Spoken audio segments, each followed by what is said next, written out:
What is up, y'all Yeehaw partners? Welcome to a brand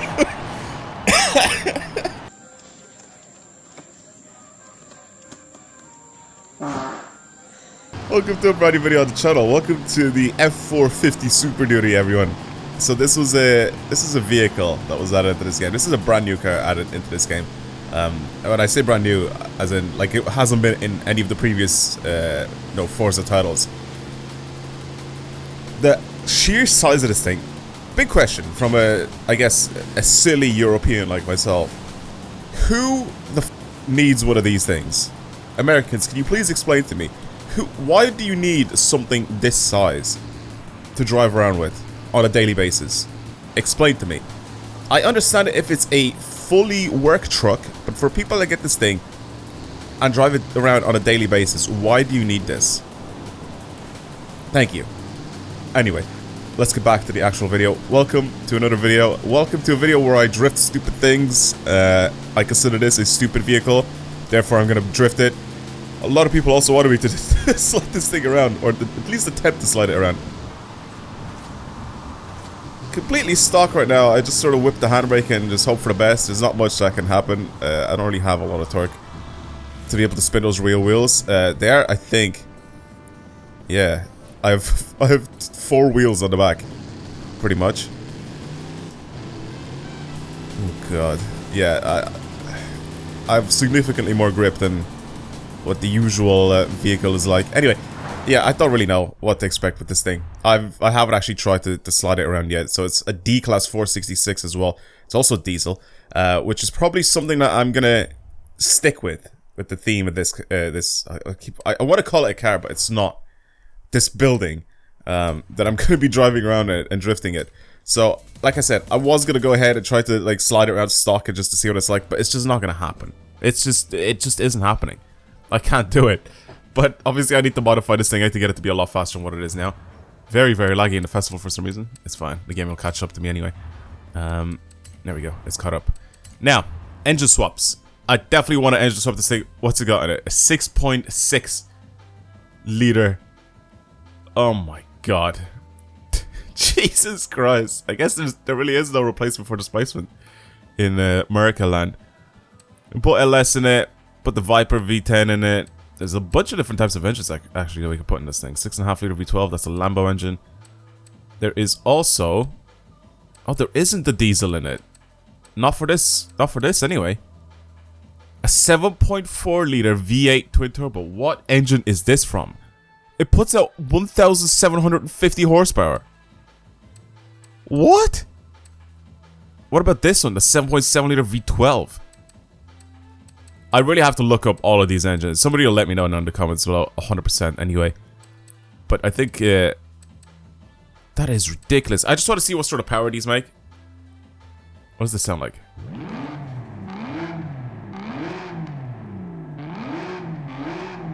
Okay. Okay, what about the V8 twin turbo one? Oh, come on.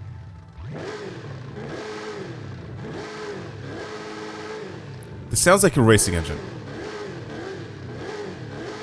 Sounds like something that could come out of, I don't know, like, it's a massive engine, it's got a bunch of torque. Yeah, I don't know. This one obviously we had in the previous game. Same with the 5.8 V8. This is obviously, like I said, the Lamborghini engine. And, yeah, I don't know, I want to see actually. So, if I put this engine in it, can I still upgrade it? Okay, I can't upgrade it, so 1,700 horsepower is the limit. Okay, we can put some lights on the top. Sure, why not? You know, why not? There's no limit to this. Oh my sweet Jesus. Okay. Yeah, come on then. Why not? Make this thing even longer than what it actually is. It's already stupid long anyway. Okay, as for wheel compound for drifting, somebody has suggested to me, oh my god, we can actually join the wheels at the back together to create one mega wheel. Anyway, someone said to me that I should try snow tire compound for drifting, because apparently it's very, very good, and the tire pressure goes up really, really high for this tire. So I'm kind of tempted to try it out, just to see what it's like. Yes, drift tires have actually a significant amount of grip, but apparently snow tires are actually quite good when it comes to drifting. 225 front tires is not going to cut it. We're going to need some big boy tires in the front. On the back, we're at 450. We can put 460. Okay, I'll just leave it like that. We'll just see what it's like. This is still also going to be rear-wheel drive, by the way. So keep that in mind. I'm not changing this to all-wheel drive. Also, the wheels just suit this thing. I don't really want to change the wheels. I feel like they suit this car so much. Sorry, this building. They suit this building so much. As for everything else, I'm going to just upgrade everything to race spec. I'm going to give it a 6 speed because I don't think it needs 20 speed or whatever it has now. And then if I upgrade everything else, can I change these? So I can only change them to off-road springs and numbers. Which means I will have to change my alignment myself. Well, sure, I had to do that anyway. With the, oh yeah, let's put a cage inside of a cage. Never mind. Okay, how much lighter can this thing go? It's at 3,800 kilos, goes out to 2,000. It literally gets rid of almost a ton of weight. Imagine doing that to a regular car, getting rid of a ton of weight. Jesus Christ. Okay, so this thing now, fully finished. It's got 1,750 horsepower, 2,002 newton meters of torque, weighs 2,800 kilos. Okay, so what about this one? What about this V12? And then I was gonna say, because I know we can probably twin turbo it, and then obviously change some parts on it. The V12 sounds better, but I don't know if it's like a better engine to choose for this thing. I'm mostly looking for torque and power, obviously. 1,300, yeah, I guess we're gonna put that engine in it. 2,000 newton meters of torque. Why would I not? Plus, it's definitely a new engine, and I've never actually driven this thing before with that engine, so I think it's fine. Transmission, I don't really have to change anything, I don't think, right? I think it's only if I change drivetrain, it'll change transmission stuff. Anyway, we're pretty much done here. It goes from D-Class 466 to S1 849. These snow tires, I really need to see what they're like. I really need to see what they're like. I want to see if this person is right with the snow tires being added onto the cars. Seeing what they're like. So yeah, there's the tire pressure. They go up really, really high as well. This, I'm going to shorten these gear ratios quite a bit, actually. So they're just fully off the actual chart itself. We'll see what his drive's like. I'll change that accordingly. I'm just going to fully match. I'm pretty sure this is what the standard setup is, I guess, for drift suspension. I don't know, but I want to keep a standard and I'll change stuff afterwards. Anyway, it doesn't really make too much of a difference. There, we're going to lower this. It only goes down by about 5 centimeters, so that's fine. Stiffen these quite a bit as well. Again, like I said, I'm just going to match the drift setup for like drift suspension whenever you add that on. So I'm just going to do that really quick here. I don't want this thing to be incredibly soft the way it is now. Rebound stiffness, just stiffen it a little bit, and then bump stiffness as well. Bring that up a good bit as well. I'm pretty sure that matches it. It's something similar to that. Again, here, because this thing is all-wheel drive. Oh, wait. That's what I forgot to do. I forgot to change this thing to fully rear-wheel drive.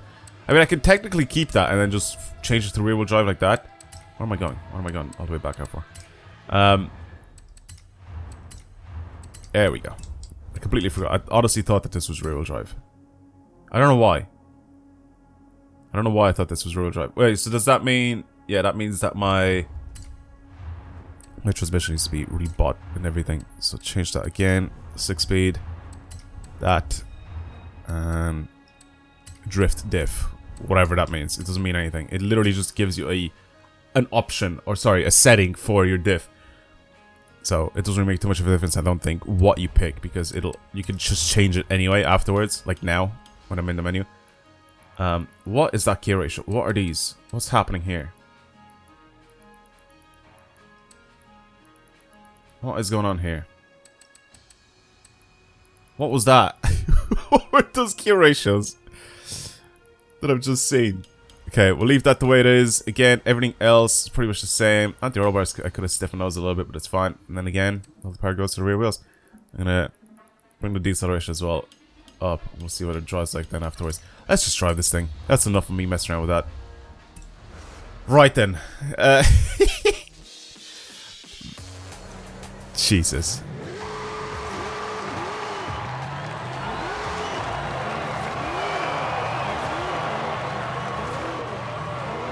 Okay, well that person was very right. I mean, I am putting 2,000 Newton meters of torque all going to the rear wheels, but that person was very right. Oh, it's so heavy. It's very, very heavy when it comes to transitioning with this thing. I think sim steering might be quite a bit better with this build.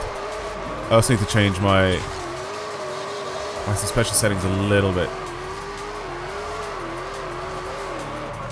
But just driving around a straight line, just testing this thing out. Oh, I thought I could actually break that. I don't know why, but I thought I did.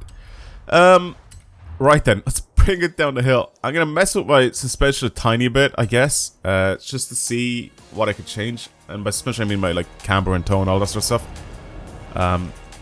But I do think that the front wheels need a little bit more grip when it comes to actually handling this thing, because as soon as that back end comes out, it's so hard to like catch it again.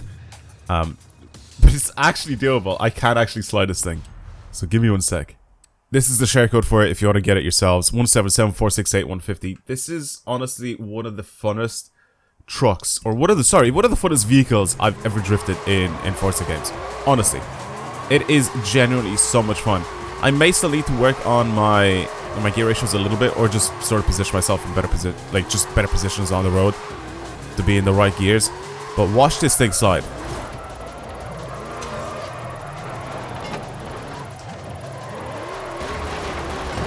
Watch this thing just get that, just get sideways, and it's generally so satisfying to slide in this thing.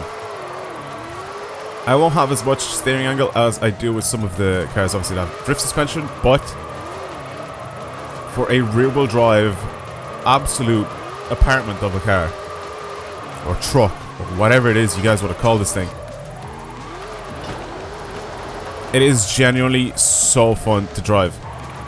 One thing I still need to mess with, like I said, is just my positioning, because this thing is so massive. See what I mean? Like, it's absolutely gigantic. So some of the corners, like, you know the way with some of the cars, like that Supra, for example, that he's just sliding around there. You can probably position yourself on the outside lane or the inside lane. This thing takes up both of the lanes. Like, it's so huge.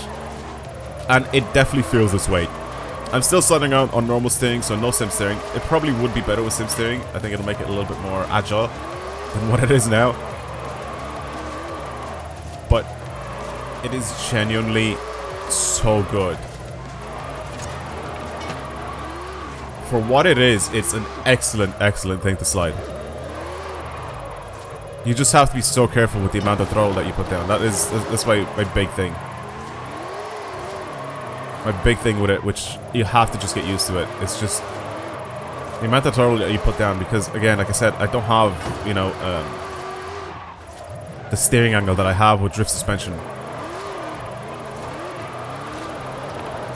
So you just have to be kind of careful with how much that back end steps out. Also, snow tires, these things are so sick. Huge shout out to the person that told me to put these on. These things are so good. I don't know why this is a thing. Well, I guess that's pretty much why the drag tires were a thing back on Horizon 4 as well, but see, like here, for example, I need to try. Okay, no, I sort of got it. I got it. I still need to be able to push myself out a little bit more. It's just I need more speed for some of those corners, but I also need to slow down quite a bit for that. So it just, there has to be like such a weird balance with it. I don't know. Some of these corners just feel like they haven't been drifted around when they were designed. You know, they're just sort of, you know, raced down. If that makes sense. So building cars specifically for all these corners, it's kind of difficult because of the way some of these things drive. You won't be able to make it around those corners unless you like sort of use your e-brake or whatever, slide all the way. See, like this one, for example, here. I needed so much more speed, so much quicker. Again, I mean, I have horsepower in this thing, right? It's fine. But it still weighs 2.8 tons. It's huge. It's a challenge to get used to it. But once you do, it is absolutely brilliant to drive. I kind of lost it there for a sec. That's okay. I'm still going to get 1,000,000 points with this thing downhill, which is, I'm honestly so surprised. I genuinely thought this was going to be so much worse. Sure, look at it. Obviously, I would think this was going to be much worse than slide. Look at what I'm sliding. Okay, I think we can keep this thing in fourth all the way around. See what I mean by the size of this thing? I'm on the inside lane a little bit as well. And I'm still hitting the guardrail. Oh, this thing is jokes. It is absolute jokes to drive. Oh, I lost it. That's such a bad corner, this one here. Because it goes sort of... The elevation changes, it goes downhill. And I have to slow down as well before this corner. And if I don't position myself well there, I'll just end up spinning out. I do that with like pretty much every car. I think the needle climb on Horizon 4 also had one of those corners. 1.1 million points with this thing. Ridiculous thing. Absolutely ridiculous thing. I definitely recommend you guys try it out yourselves. It's honestly so much fun to drive. I kind of got used to the gear ratios. I think they're fine right now. Fifth gear, I think, just needs a little bit of revving before you actually, you know, sort of like a clutch kick, pretty much. When you're sliding around on your handbrake, pretty much, if that makes sense, and then you try to sort of get fifth gear to go. When it's sort of lowish in the revs, there is a little bit of either turbo lag or it's just, you know, it's hard to spin that fifth gear very, very easily. So, oh my god, man. The control I have over this is stupid. Anyway, I'm gonna stop with it. Thank you very much for watching, and I really do hope you guys enjoyed today's video. If you want to see more videos on this channel, like this, pretty much just subscribe. It helps out a lot. Let's try to reach 400k before the end of the year. What, you have an FD Super? Nah, mate. You got the Super Duty. Get with the times. Anyway, that's pretty much it. Again, thank you very much for watching, and I'll see you guys in the next video. Yeah, I'm trying to reach goal 400k before the end of the year. If that's ever going to happen, I don't know if it is or not. Regardless, thank you everybody for your support. Thank you for the subs. Thank you for all the followers and all that sort of stuff. But yeah, that's it. I'll see you guys next time. Goodbye.